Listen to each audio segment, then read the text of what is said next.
Every parent has been there. Your child points at someone and asks one of those tough questions about why someone is different.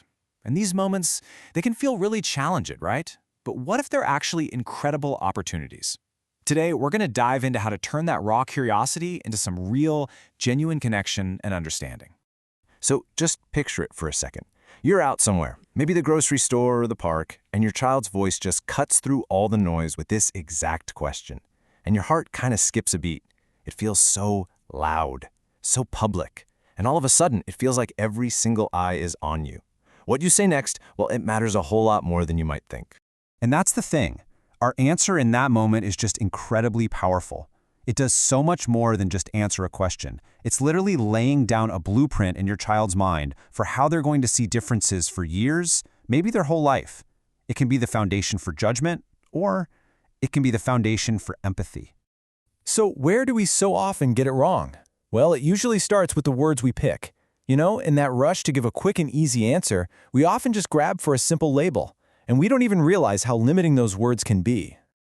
We've all heard these, haven't we? And if we're being honest, maybe we've even thought them. Oh, that kid is just difficult. Or, well, he's a little slow. We don't mean any harm by it. We're just trying to make sense of things. But these labels, they're just mental shortcuts that stop us cold from seeing the whole person. And here's the real danger, right here. Labels are harmful because they completely erase the individual. They take this complex, unique human being and shrink them down to a single word. Every single child learns differently, feels differently, and sees the world their own way. A label just hides all of that amazing stuff. And you know what? These tiny, seemingly harmless labels, they're actually the seeds of a much, much bigger issue: prejudice. So to really get a handle on this, we have to understand how those little seeds start to grow and where they take root. At its core, prejudice is really just, it's making a judgment call without knowing the whole story. It's what happens when our assumptions just get way ahead of the actual facts.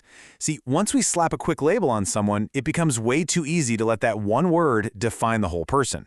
And this stuff doesn't just come out of nowhere. Prejudices are usually learned. We soak them up from our families, our friends, our communities. Or sometimes it's just from a lack of information or real experience. It's not about being a bad person, not at all. It's often just about these unexamined ways of thinking that we've kind of picked up along the way.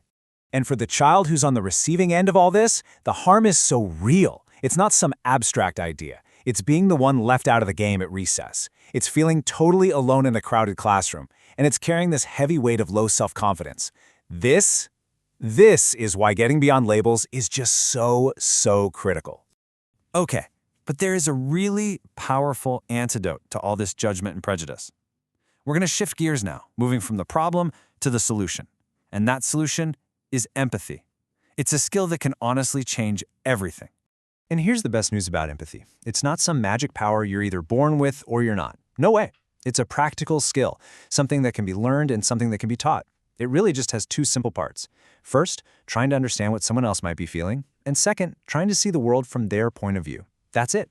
And here you can see that shift in action perfectly. Look at the judgmental thought. That child is behaving badly. It just closes the door. It's a dead end. But now look at the empathetic question. I wonder how that child is feeling right now. See?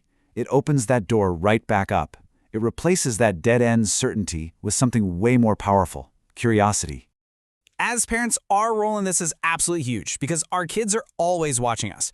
Every single time we use inclusive language, or talk about differences openly, or model respect for other people, we are giving them a live demonstration of what empathy looks like in the real world.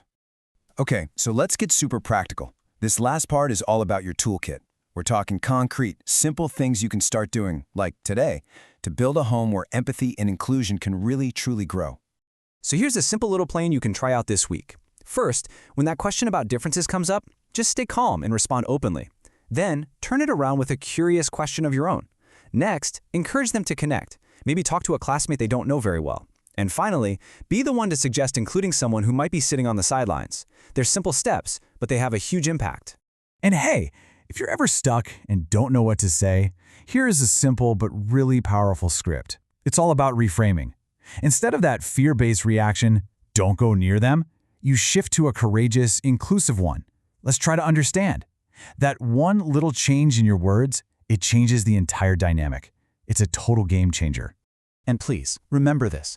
You do not have to solve the world's problems in one giant serious talk.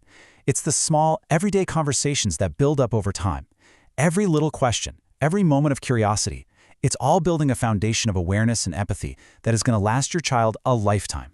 So, I'll just leave you with this question to think about. As you go about the rest of your day, what's one small conversation you can start? One empathetic question you can ask? Because that single moment of connection, well, it might just be the one that changes everything. Thanks so much for exploring this with me.